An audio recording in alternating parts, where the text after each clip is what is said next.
안녕하십니까. 이번 시간은 제13장 면담 과정의 실제적 문제에서 세 번째 챕터인 상담 과정에서 다루어야 할 특별한 가족 문제에 대해서 공부하도록 하겠습니다. 상담 과정에서 다루어야 할 특별한 가족의 문제에서 상담사는 특별한 가족이 아니더라도 그 가족이 관심사를 어디에 두고 있는지를 파악해야 되고 그리고 탄력성 있는 주제와 적절한 화제의 전환으로 상담 과정을 유연하게 하고 또 상담사와 가족 간의 교류를 덜 어색하게 하고 잠재적인 이해를 도울 수 있어야 합니다. 상담 과정에서 다루어야 할 특별한 가족 문제에 있어서 첫 번째로 가족 슬픔에 대한 처리입니다. 이것은 가족의 어떤 상실이나 죽음의 경험을 한 경우에는 특별한 접근이 필요하거든요. 따라서 이런 것들은 다양한 어떤 증상으로 이렇게 나타날 수 있습니다. 그러므로 이제 우리가 이 상실 경험을 한 시기를 탐색하는 것이 굉장히 중요한데요.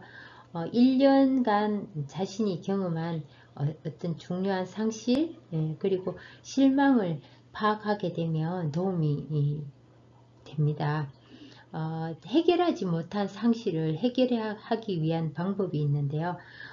그 방법에서 첫 번째 이제 상실에 대한 반복적이고 직접적인 질문에서 집착하는 감정을 표현하도록 합니다. 무엇이든지 우리가 계속 얘기를 한다든가 그 질문을 했을 때 거기에 꽂혀 있는 사람들이 있습니다. 그러면 그러한 감정들을 자신이 받아들일 수 있고 인지할 수 있도록 우리가 도움을 주어야 됩니다. 그리고 가족들에게 자기 노출이나 감정이입을 통해서 상실이라는 민감한 주제를 어떻게 이야기하는지를 보여주어야 되고요. 가족들에게 상실을 공유할 수 있는 기회를 주는 것이 좋습니다. 그러면 서로 도움을 줄 수 있고 또 그런 것들에 대비할 수 있기 때문입니다. 상담 과정에서 다루어야 할 특별한 가족 문제에서 두 번째로 불안의 유발이 있습니다. 이 불안은 상담이 진행되는 동안 계속 일어나거든요. 정신분석에서도 이 불안 때문에 모든 문제가 발생된다고 합니다. 그렇기 때문에 이제 이 불안은 상담사의 통제 밖에 사실은 있다라고 볼 수도 있는데요. 하지만 상담사는 불안을 유발하는 단서를 적절히 다룰 수 있어야 합니다.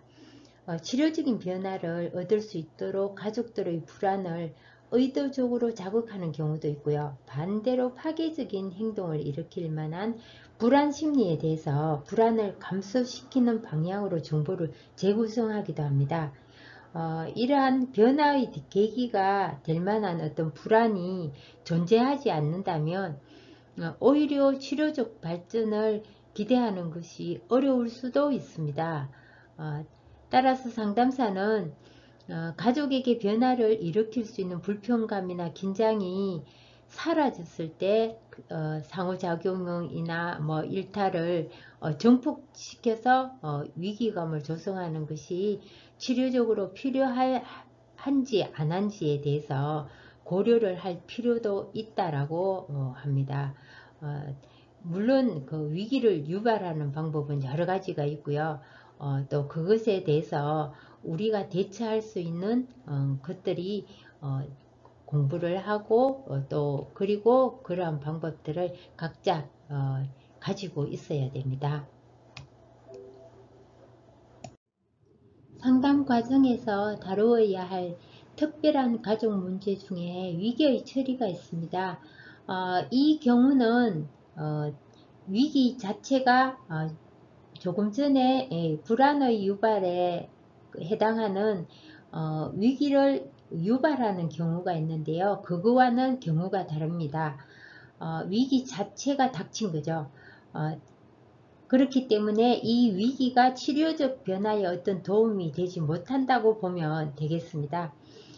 이런 경우에는 상담사는 가족 사이에 개입해서 삼각관계를 만들거나 과거의 위기를 극복한 이제 그런 사례들을 언급을 해서 이 위기 자체를 조금 더 이렇게 완화시키도록 하셔야 됩니다. 따라서 이러한 것들은 치료적 삼각관계가 형성이 될 수 있는데요. 이런 경우에는 가족 모두가 상대방에게 방해받지 않고 자유롭게 이야기할 수 있도록 이렇게 관계를 만들 수도 있고요. 또 두 사람이 직접적으로 이렇게 상호작용을 하여서 관계가 악화되는 것을 차단해서 파괴적인 어떤 분위기가 고조되는 것을 막을 수도 있습니다. 가족들은 위기에 자신들이 어떻게 대처를 하였는지, 그리고 도움을 준 사람은 누구인지 등 위기 극복에 대해서 질문을 하고 또 가족 스스로 어떤 위기에 대처하는 계획을 세울 수 있도록 도와줍니다. 상담사가. 그러면 가족들이 현재와 미래의 위기를 자신들의 약점에 기인하는 것이 아니라 준비 부족으로 인식할 수 있고요. 그 문제에 대해서 해결하는 능력이 생깁니다. 상담 과정에서 다루어야 할 특별한 가족 문제의 네 번째인 부모 역할에 대한 조언입니다. 이런 경우에는 상담 과정에서 가족이 가족 구조나 문제 정상을 역기능적으로 이끄는 역할을 하게 되면 상담사가 개입을 하는데요. 시기의 어떤 결정은 상담사의 경험에 따라서 이렇게 결정을 하시면 됩니다. 가족 생활 주기의 관점에서 보면 사춘기 자녀가 있는 단계에서는 충성심을보다 중요하게 다루고요. 또 상담사는 집 밖으로 떠도는 사춘기의 자녀를 이해 못하는 부모에게 자녀가 부모의 어떤 권위나 부모에 대한 충성심을 부정하고 싶다라고 이제 그렇게 인식할 수 있습니다. 하지만 이것은 이 시기의 발달 과제라는 사실을 이해시키는 게 중요하고요. 또 이해를 시키는 과정에서 효과적인 부모 역할이 이루어질 수도 있습니다. 이러한 것들은 상담사가 가족에게 올바른 부모 역할을 할 수 있는 정보를 제공할 수 있어야 되거든요. 그래서 부모에게 아동을 직접 제지하게 지시한다거나 또 부모의 훈육 방식을 관찰하고 타임아웃이나 적절한 의사소통과 같은 바람직한 방법을 제시하기도 합니다. 건강한 가족을 어떤 유지의 항상성을 유지하기 위해서는 부모의 하위체계 상태가 굉장히 중요한데요.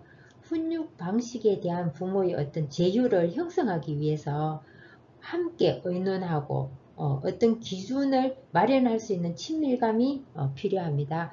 그리고 부모는 자녀에게 있어서 일관성을 유지하셔야 됩니다.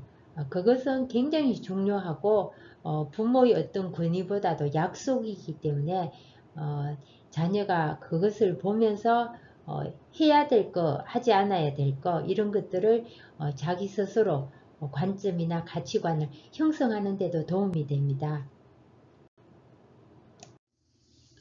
예상하지 못한 문제의 처리에 있어서는 가족이 임의로 상담실을 떠날 때입니다. 이럴 경우 상담사는 당황하면 안 되고요. 그리고 하나의 어떤 가족의 역동으로 관찰을 해야 하며 그것을 하나의 또 자료로 사용을 하고 가족 상담에 활용을 하여야 됩니다. 나머지 가족 중에 구체적으로 어떤 사람이 영향을 받는지, 심리적 불안을 느끼는 사람이 있는지를 관찰할 수 있는 좋은 기회라고 볼 수 있습니다. 그리고 상담실을 떠난 사람을 불러오는 것이 중요한 게 아니라 어떤 역동이 일어나는지 과정을 파악하는 데 가치를 두어야 됩니다.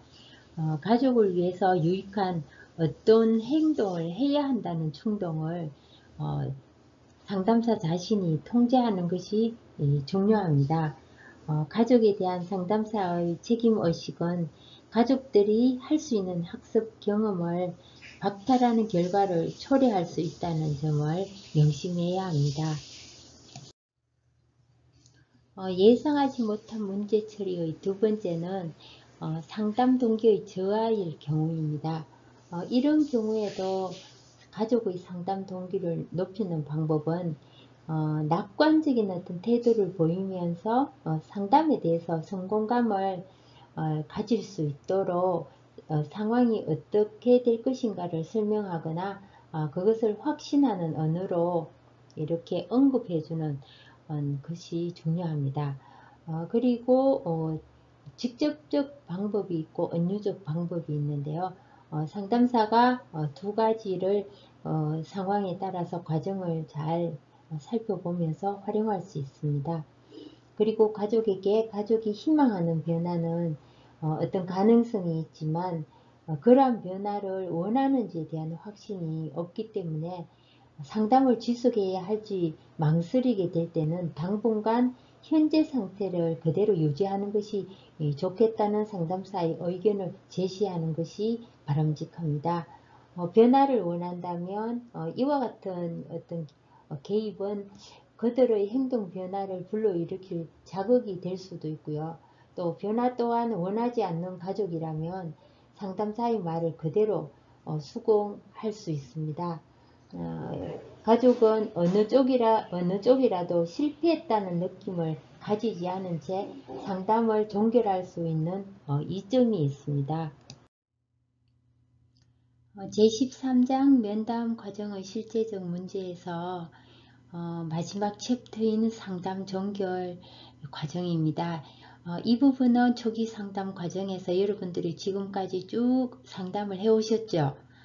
마지막 이제 종결하는 단계입니다. 자, 그러면 상담 종결은 어떻게 하느냐 하면 이 상담을 받아온 가족에게는 이 과정이 굉장히 특별한 의미가 있습니다. 따라서 상담사는 가족이 상담에 의존하던 것에서 벗어나서 서로 이제 상호작용하고 좀 더 융합할 수 있고 또 회복적 차원에서도 도움이 될 수 있도록 그렇게 유도를 하셔야 되고요. 또 세심한 어떤 치료적 배려 이런 것들을 그들에게 각인시켜주고 그것을 서로가 인식하면서 융화할 수 있도록 그렇게 도움을 주셔야 합니다. 그리고 이제 상담이 어떤 한정된 계약이라면 이 가족들이 상담을 시작할 때 어느 시점에서 종결을 해야 하는지를 어느 정도 준비를 하면서 상담이 진행이 되거든요. 그래서 그런 부분도 한 번 더 이렇게 인지를 시켜 드릴 필요가 있습니다. 만약에 이제 충분히 이 사람들이 이렇게 자력으로 회복할 수 있고 또 이런 재계약이 필요 없다라고 생각이 될 때는 그런 부분도 이제 말씀을 드리고요. 또 이 계약 자체가 충분히 유연성이 있음을 인식시켜 주는 것도 중요합니다. 그리고 가족 안에서 이 가족 상담이 끝난다 하더라도 개인 상담이 필요한 경우가 있거든요. 그러면 그런 부분도 상담을 진행하고 종결을 이렇게 알리면서 상담사가 제안을 할 수도 있습니다. 왜냐하면 상담에 대해서 이제 이 종결에 대한 계약 부분은 처음 이렇게 상담을 시작할 때도 이렇게 기본적으로 우리가 정해놓고 하기는 하지만 충분히 그 유연성 때문에 그리고 또 가족들의 어떤 그 유료로 지급되는 부분이 있기 때문에 그런 것을 감안을 해야 됩니다. 그래서 서로 합의하에서 무엇이든지 진행하는 것이 좋고요. 또 종결 부분에서는 반드시 상담이 진행해온 이 결과론적에 대해서 무엇이 변화되었고 또 무엇이 어떻게 하는 것이 좋겠다 하는 마지막 평가 단계가 꼭 필요합니다. 이것은 상담의 어떤 그 효과성도 물론 본인들이 느끼게 되지만, 만약에 좀 더 필요한 부분이 있다면 그 부분에 대해서도 이렇게 재인식 시켜줄 필요가 있기 때문에 이 종결 부분에서는 그런 것들을 다 이렇게 통합적으로 이 가족들이 상담을 해온 과정에서 평가할 수 있도록 그렇게 알려드리는 것이 좋고요. 가급적 이런 그 계약에 있어서는 언어화하고 그 다음에 문서로 또 이렇게 한 번 더 확인을 하는 것이 좋습니다. 상담 종결에 있어서 상담 종결에 대한 계약을 살펴보면, 계약은 상담활동의 전 과정을 마무리하는 단계이고, 또 설정한 상담 목표가 달성되었거나 미래 생활에 적용할 준비가 되었다는 확신이 들게 되면 상담을 종결하게 되죠. 그러면 상담 종결의 지표는 어떻게 이제 결정하게 되는가? 이것은 첫째, 상담 초기에 설정한 목표가 달성이 되었을 때 해당이 되고요. 이러한 경우에는 이제 상담 종결을 준비를 하게 되는데요. 그러면 상담 회기 중에 일어났던 변화와 또 그 변화를 느꼈다면 그 변화를 언어화하고 정리하는 것이 필요합니다. 그리고 두 번째, 최초에 설정한 어떤 목표에는 충분히 이제 달성하지 못해서나 상담이 더 이상 필요하지 않다고 판단될 정도로 가족의 어떤 기능에 변화가 생긴 경우입니다. 가족이 현재 남아있는 어떤 문제에도 대처할 수 있는 자원이 있다는 거죠. 그리고 세 번째는 외부에서 자원이 더 이상 필요하지 않다고 판단되는 경우인데요.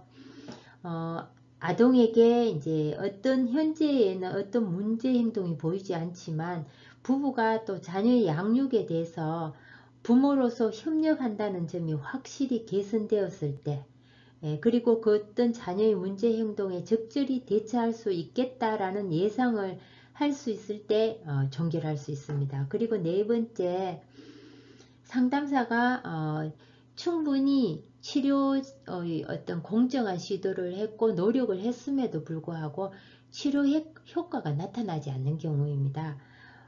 이럴 때는 가족 안에서 어떤 합의가 이루어지지 못했거나 은폐되었거나 이런 것들이 실패의 원인으로 될 수 있는데, 그럴 때는 상담을 종결하는 것이 좋습니다. 그리고 다섯 번째는 가족이 상담에 대한 동기를 상실했거나 결여되었을 때 어떤 이런 경우를 볼 수 있는데요. 어떤 의미에서는 상담의 실패처럼 보이기도 하지만 다른 관점의 해석도 또 가능합니다. 따라서 일반적으로 이런 도움이 필요한 가족을 바람직한 어떤 상담으로 이끄는 상담사의 기술에는 경험 부족으로 인해서 실패하는 경우도 있고요. 또 동기부여가 너무 약하거나 또 변화에 대한 어떤 가족들의 불안, 이런 것들이 문제 요인으로 등장할 수 있습니다. 그러면 상담사는 그것에 대해서 경험이 풍부한 동료에게 자문을 구하거나 또 이제 자신이 그 가족에 대해서 좀 더 동기가 부족하다는 것을 이렇게 충분히 고려해서 신중하게 대처하는 것이 좋습니다. 상담 종결에 있어서 상담 종결 지표에 해당하지 않는 또 다른 경우가 있습니다. 가족이 상담을 그만두겠다는 의사를 밝히는 경우입니다. 이러한 경우에는 일정한 순서대로 이것을 종결하는 것이 좋고요. 그 대신 상담사는 상담에서 해결해야 되는 문제가 무엇인지, 그리고 어떤 목표가 달성되지 않았는지를 꼼꼼하게 살펴보고 그 가족들이 왜 상담을 종결하고 싶어 하는지 그들의 동기를 탐색해 보는 것이 굉장히 중요합니다. 가족이 상담에 대한 동기부여가 부족하다고 판단이 될 때는 이러한 부분에 대해서 충분히 고려를 해야 하고요. 신중하게 대처하는 것이 바람직합니다.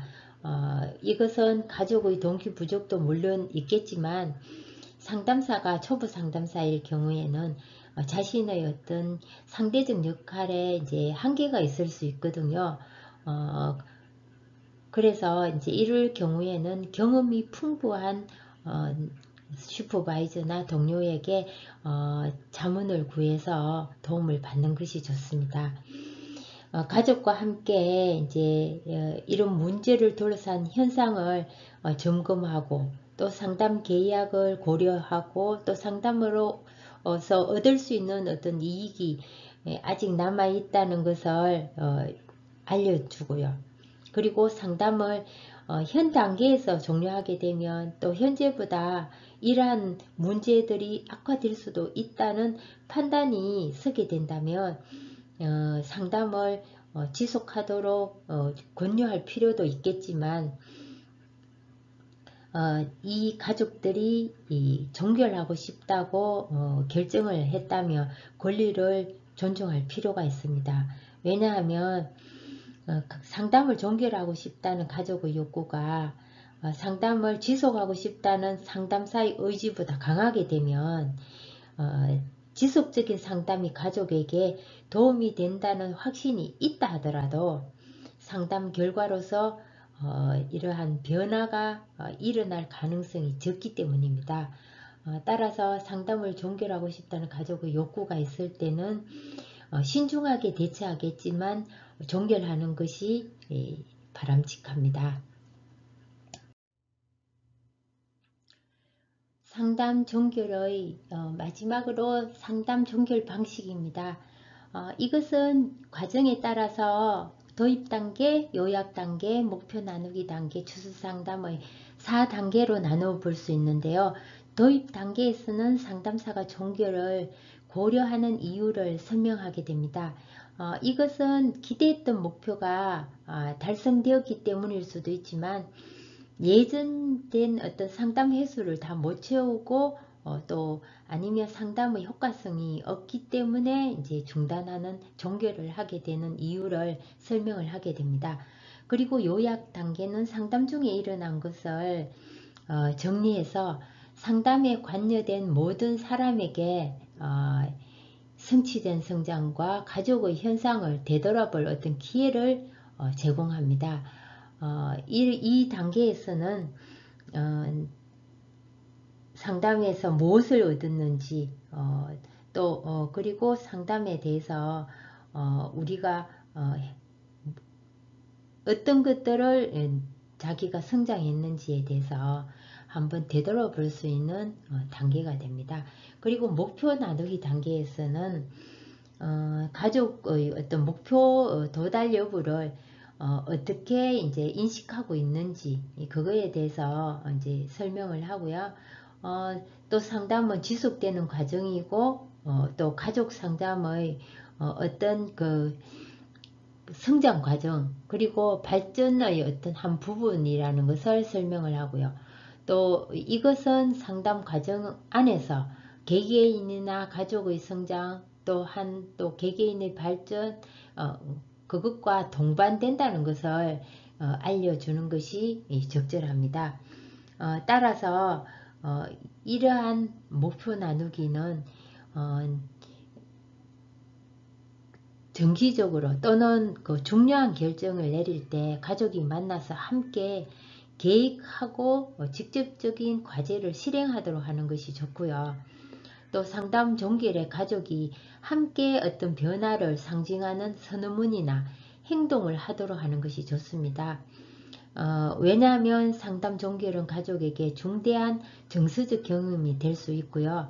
또 가족의 새로운 성취를 축하하는 것으로 여길 수도 있습니다. 다음으로 이제 추수 상담은 이것은 상담 기간 방침으로 정하는 것이 바람직합니다. 추수 상담이라는 것은 상담이 종료하게 되면 미리 어떻게 정해진 시기에 이제 있을 거라고 언급을 이제 이렇게 하거든요. 보통 하지만 가족에게 추수 상담이 어떤 이유로 몇 개월 후 시행될 것이라는 것을 이렇게 정확하게 알려주는 것이 좋습니다. 예를 들면 여러분은 더 이상의 상담은 필요하지 않습니다. 하지만 6개월 후 다시 한번 만나는 것이 저희 기관의 방침입니다. 이것은 어떻게 지내는지 또 어떤 진전을 보이는지를 알고 싶기 때문입니다. 이렇게 설명을 드린다면 예 알겠습니다 라고 아마 답변을 들을 수 있을 것이고 그분들의 이해를 충분히 아니면 뭐 그 부분에 대한 설명을 미리 얘기하기 때문에 함께 합의를 이끌어낼 수 있습니다. 그리고 추수상담의 접촉은 전화나 편지 상담의 형식이 있지만 일반적으로 전화를 많이 사용합니다.